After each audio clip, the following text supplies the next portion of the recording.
পশ্চিমবঙ্গের সাউথ ক্যালকাটা ল কলেজে বাংলার এক বোন এবং আইনের ছাত্রী যেভাবে ধর্ষিত হয়েছেন তার প্রতিবাদে শিবসেনা মালদা জেলার পক্ষ থেকে মহামহিম রাজ্যপাল, গৌড়বঙ্গ বিশ্ববিদ্যালয়ের উপাচার্য এবং গৌড় মহাবিদ্যালয়ের প্রিন্সিপালের কাছে 5 দফা দাবি নিয়ে, ছাত্রছাত্রী সুরক্ষার দাবি নিয়ে জানিয়ে শিবসেনার মালদা জেলার পক্ষ থেকে আমরা দাবি সনদ তুলে দিলাম।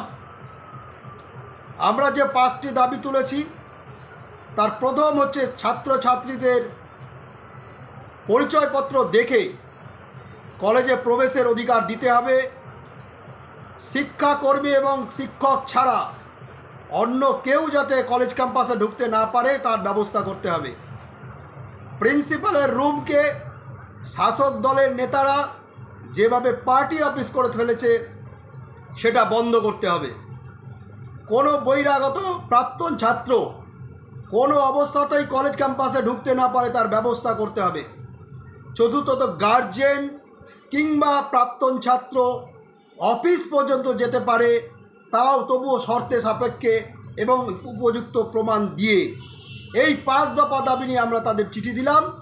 তারা যদি ব্যবস্থা না নেয় অবিলম্বে আমরা রাস্তায় নেমে আমাদের এই আন্দোলনকে বৃহৎ আকারে নিয়ে যাব।